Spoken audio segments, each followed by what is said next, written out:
alamin. Karena kita itu begini ya Bu, 40 hari 40 malam saja enggak berangkat pengajian sudah cukup bekal masuk neraka. Iya Bu, 40 hari 40 malam saja enggak berangkat pengajian sudah cukup bekal masuk neraka. Nah kalau saya 40 hari 40 malam enggak pernah diundang pengajian, habis bekal saya Bu. Makanya alhamdulillah ngaji tetap jalan, dan saya minta izin ceramah nggak pakai masker. Ya lama-lama Bu jigong Bu kalau saya pakai masker. Terus begini, jangan terlalu ideologis dengan masker itu, cuek juga jangan. Ada tulisan yang ganggu pikiran saya itu, pakai masker harga mati, enggak pakai masker mati. Enak aja eluh. Emang kamu Tuhan gitu? Yang kayak gitu jangan ditulis, karena itu tidak benar. Yang benar itu dihimbau pakai masker demi menjaga kesehatan. Kan enak ngedengernya, ya enggak Bu? Hati-hati dengan bahasa itu. Lagi pula ibu-ibu, keseringan pakai masker itu juga malah bahaya. Karena kita ini kan butuh suplai oksigen. Ke otak kita ini butuh oksigen yang cukup. Bahkan ada beberapa kejadian gara-gara kelamaan pakai masker mati dia. Iya kan? Jangan terlalu ideologis. Walaupun pakai masker itu ya bagus-bagus saja. Karena coba jajal panjenengan lagi kena demam flu, pilek, terus rajin pakai masker. Yang serumah itu tidak ketularan. Itu bagusnya masker itu. Jadi punya bayi nggak ketularan. Kalau lagi flu, suami juga lagi ngambung nggak ketularan. Nggak ketularan. Anggota keluarga yang lain juga nggak ketularan. Artinya masker itu bagus juga. Gunanya untuk menjaga kesehatan. Terutama yang sakit ya Bu. Yang sakit itu memang wajib pakai masker. Flu saja baiknya pakai masker sekarang. Kalau saya dulu nggak nyaman pakai masker karena basah sama ludah saya. Tapi kalau sekarang sudah kebiasaan pakai masker, yang enggak juga ya, sudah biasa. Tapi jangan terlalu ideologis, jangan terlalu berlebih-lebihan. Kita ini prokes, menjaga protokol kesehatan. Itu tujuannya bukan agar tidak mati, tapi tujuannya agar tidak sakit. Setuju enggak Bu?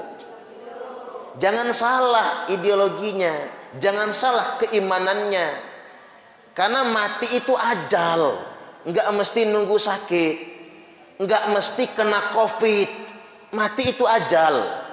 Setuju enggak kira-kira Bu?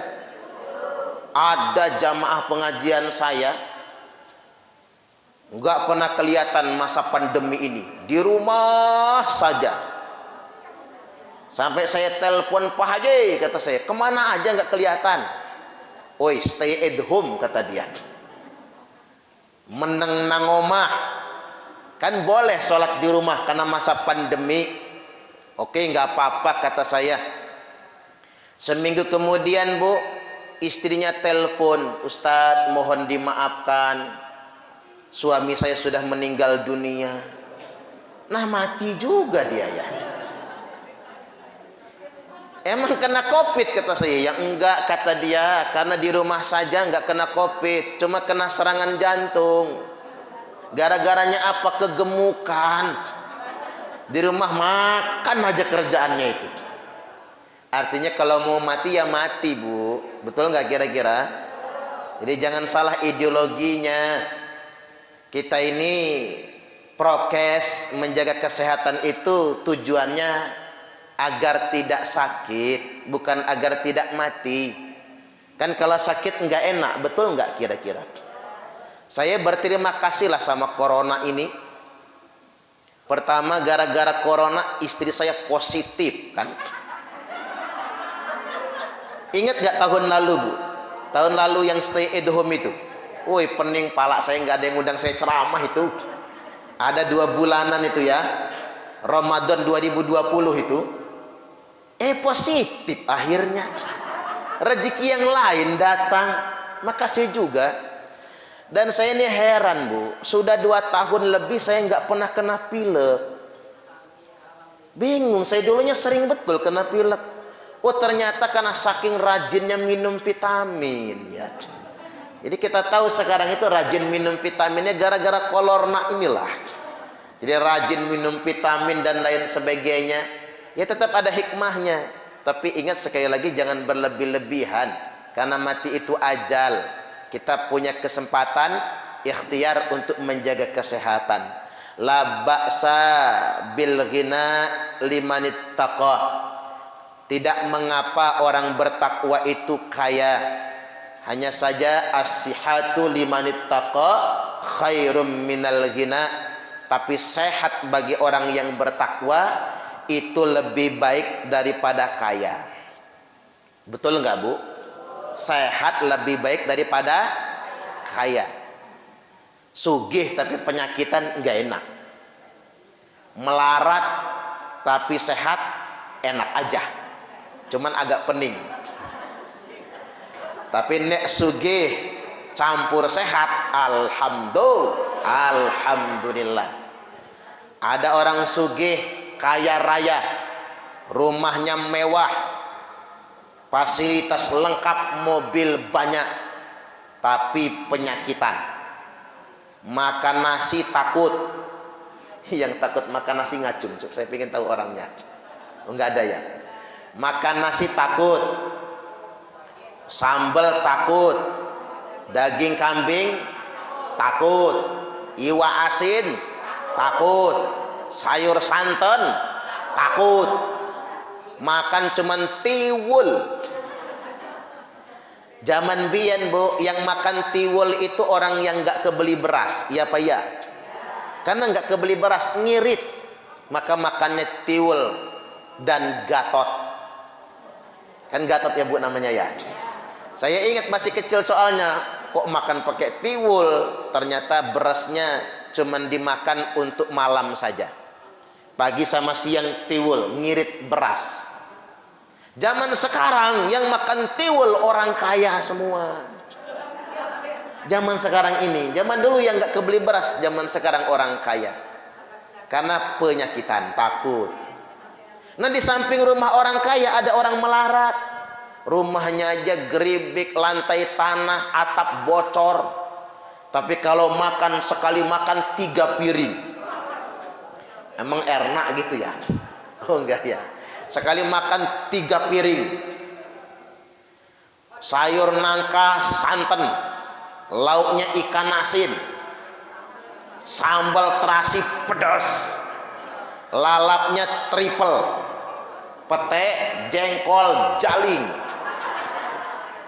Kalau kata jemeugan semendep, petai, jehing, kabau. Luar biasa. Makan bersimbah keringat, nambah nganti 3 kali. Duduk di teras, buka baju, ngudut ji samsu. Pan keren ya, Bu ya. As-sihatu khairum minal ghina, karena sehat itu lebih baik daripada kaya. Makanya jagalah kesehatan. Tapi jangan underestimate sama orang yang penyakitan. Nanti jenengan ngeliat orang penyakitan, rasain lo. Jangan, kita juga bisa sakit, betul nggak kira-kira? Yang jelas orang sakit itu, Bu, penghapus dosa. Ma mim musibatin tusibul muslim illa kaffarallahu biha anhu. Tidak ada satupun musibah yang menimpa seorang muslim kecuali dengan musibah itu pasti Allah menghapuskan dosa-dosanya. Jadi kalau panjenengan lagi sakit sampai sembuh, sampai sembuh lagi, sampai mati nggak sembuh, maka semoga matinya tanpa dosa sama sekali. Itu fadilahnya orang muslim kalau sakit, Bu. Jadi kalau sakit ikhlaskan saja. Jadi penghapus dosa. Kan nggak selamanya kita sehat, betul? Ikhlaskan saja. Seandainya kita sakit nggak jadi masalah. Niatkan, ya Allah, kalau saya ikhlas dengan sakit ini, jadikan ini penghapus dosa. Saya ingat waktu meruqyah Pak Ustadz Tab'an almarhum. Jadi pas saya ruqyah, kan beliau kena lupus ya, Bu. Penyakit yang memang nggak bisa disembuhkan. Begitu saya ruqyah, kata Pak Tab'an, kata saya, Pak, ini ikhtiar, mudah-mudahan dengan ruqyah Pak Tab'an sembuh. Beliau langsung nangis. Saya nggak sembuh nggak apa-apa, kata dia. Saya ikhlas dengan penyakit saya. Yang saya inginkan, Allah jadikan penyakit ini penghapus semua dosa-dosa saya. Oi, ikut nangis juga saya, Bu ya. Subhanallah. Karena penyakit itu memang nggak ada harapan untuk sembuh. Makanya saya yakin betul Pak Tab'an kemarin itu wafat dalam keadaan tanpa dosa sama sekali. Allahumma amin. Jangan ngece maksud saya sama orang sakit. Jangan ngejek. Karena mengapa? Itulah orang muslim. Dia kasih senang, dia bersyukur. Dia kasih musibah, menghapus dosa-dosa. Termasuk Mbah Pon. Mbah Pon kan sudah banyak nolong orang. Anak saya dulu aja kecetit, diurut Mbah Pon sembuh. Padahal orang ngurut sama aja ya, Bu ya. Cuman sejak beliau sakit nggak bisa ngurut, terbaring sakit. Ngurus orang tua sakit itu luar biasa kan ujiannya. Tapi saya yakin beliau wafat kemarin tanpa dosa sama sekali. Allahumma amin, amin ya rabbal alamin. Sedemikian rupa hikmah bagi kita. Nah, saya balik lagi bahwasanya jangan takut lagi pengajian. Panjenengan sudah libur kelamaan. Pasti ibu-ibu sudah sebel semua kan sama Bu Sidik kan? Ya. Ngapalah nggak dimulai-mulai pengajian ya?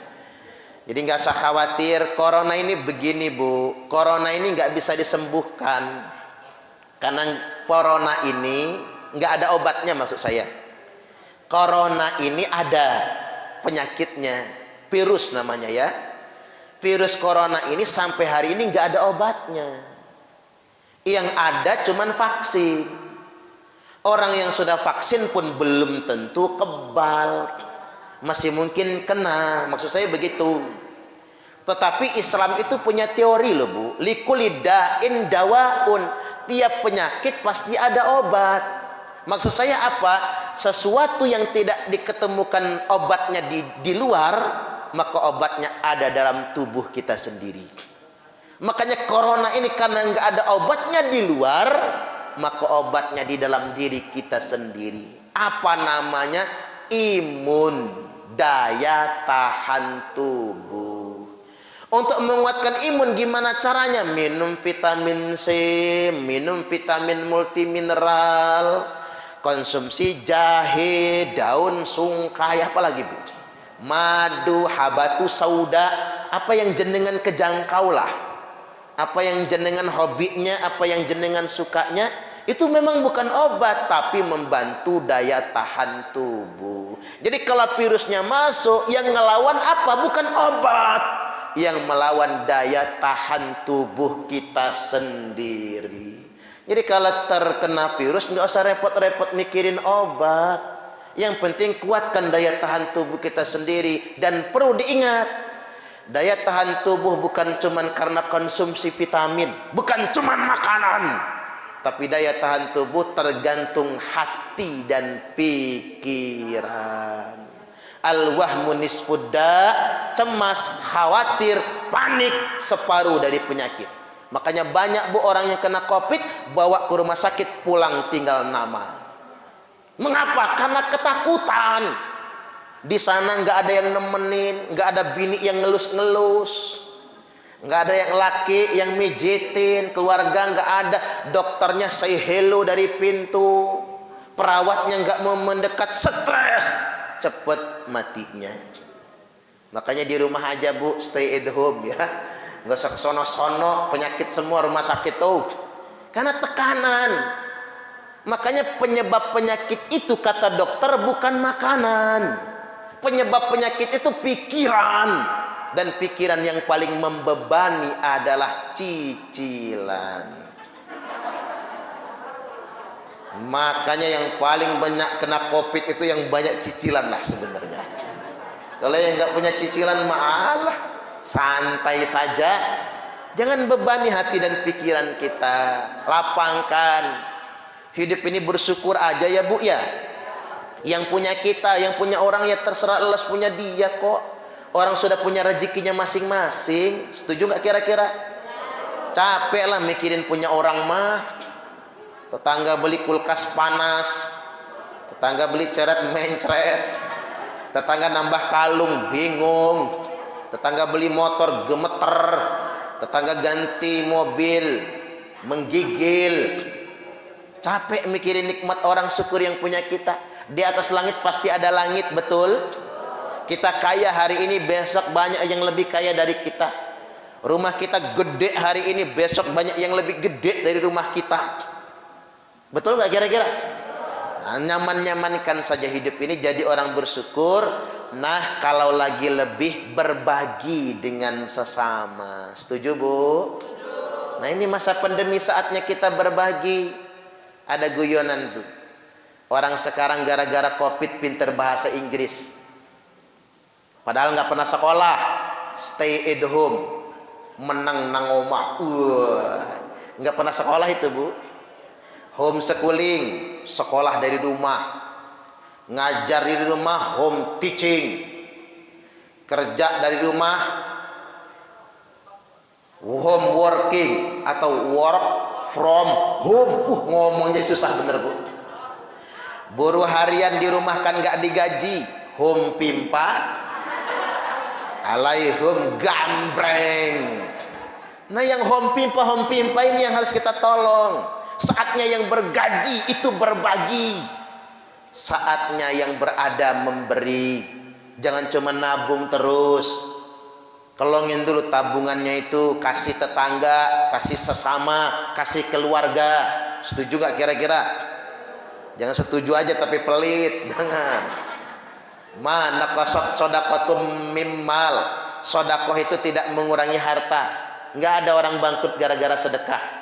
Nggak ada orang miskin gara-gara dia bersedekah. Bal yazdad, bal yazdad, bal yazdad. Malah semakin ditambah dan semakin ditambah. Karena begini ibu-ibu, sesuap nasi yang engkau masukkan ke dalam perut orang yang lapar itu lebih baik daripada membangun 1000 masjid jamiah. Jadi berhentilah umat Islam itu mempermewah masjid. Kalau udah bagus ya udahlah. Masjid Baitul Jannah ini udah bagus belum? Udah. Awas kalau bongkar pasang. Ini mentang-mentang lantainya keramik, nanti jenengan gatal gitu. Ganti granit misalnya. Ini sedekah orang soalnya. Ini jariyah. Selama masih bisa dimanfaatkan, jangan dicongkel. Manfaatkan saja yang ada. Setuju gak kira-kira? Karena Nabi sudah ingatkan, la taqumus sa'ah hatta yatabahan nasu fil masajid. Tidak akan terjadi hari kiamat kata Nabi sehingganya umat manusia berlomba-lomba mempermewah masjid. Nabi nggak suka Bu, orang Islam tuh mempermewah masjid, nggak suka. Kalau sudah bagus ya bagus, udah AC ya sudah AC. Habis itu kita mikir yang lain. Apa yang kita pikirkan? Bagaimana agar masjid ini punya manfaat bagi lingkungannya, bisa menolong yang kelaparan. Banyak zaman sekarang orang tua nggak bisa bayar daftar ulang anak sekolah, ya apa ya? Banyak kan Bu? Sekolah mahal Bu sekarang. Masuk SMK itu mahal. Paling murah 6 juta loh uang daftar ulang itu. Ada yang sampai 15 juta, 20 juta. Subhanallah. Ini saatnya kita membantu. Ada yang nggak kebeli beras, ada yang nggak mampu bayar SPP gitu. Ini saatnya semua masjid itu berperan. Karena agama yang sebenarnya itu bukan di mimbar. Dakwah yang sesungguhnya bukan pas megang mikrofon. Dakwah kayak gini mah enak Bu. Pulang ceramah langsung disangoni. Paling Bu Sidi kalau lupa ya transfer lah. Iya kan? Ini dakwah kayak gini mah enak. Khutbah Jumat turun khutbah disangoni. Apalagi ini musim maulid, ustadz mah cair semua. Cair semua, Bu. Nah itu mah menurut saya bukan dakwah itu. Cuman syiar saja, ceramah. Dakwah yang sebenarnya ada di tengah-tengah masyarakat yang lemah. Agama itu bukan di mimbar, tapi agama itu ada di tengah-tengah masyarakat yang lemah. Makanya sesuap nasi yang engkau masukkan ke dalam perut orang yang lapar, itu lebih baik daripada membangun 1000 masjid. Orang kaya bolak-balik umroh dengan alasan rindu rumah Allah. Padahal Allah lebih rindu dengan orang kaya yang berbagi dengan fakir miskin. Betul nggak kira-kira? Mikirin umroh saban tahun ya Bu ya. Tetangga lapar nggak tahu. Nah, jangan sampai sedemikian rupa. Wallahu fi aunil 'abdi ma kana al-'abdu fi auni akhihi. Dan Allah senantiasa menolong hambanya selama hambanya itu mau menolong saudaranya sendiri. Saya bacakan urutan hadisnya begini. Man nafasa an mu'minin kurbatan min kurabid dunya. Barang siapa yang membebaskan, melonggarkan, melapangkan saudara mukminnya dari satu kesulitan yang dialami di dunia ini, nafasallahu anhu kurbatan min kurabi yaumil qiyamah. Maka Allah akan bebaskan baginya kurbatan, satu kesusahannya, min kurabi yaumil qiyamah, dari kesusahan pada hari kiamat nanti. Ini ada ulama yang menafsiri hadis ini ya Bu.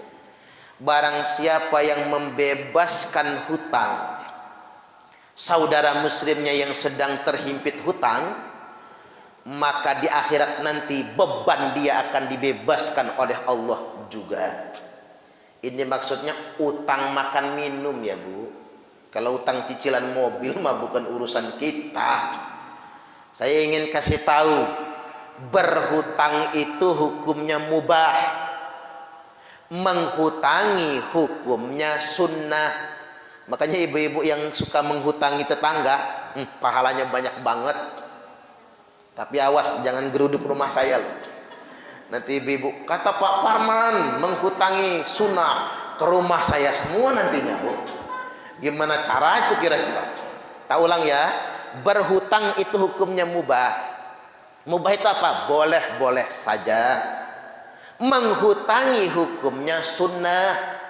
Nah, bayar utang alias nyaur hukumnya wajib. Ingat wajib ya. Enggak masuk surga kalau enggak bayar utang. Ini mah dibalik. Ngutang hukumnya wajib, membayarnya haram.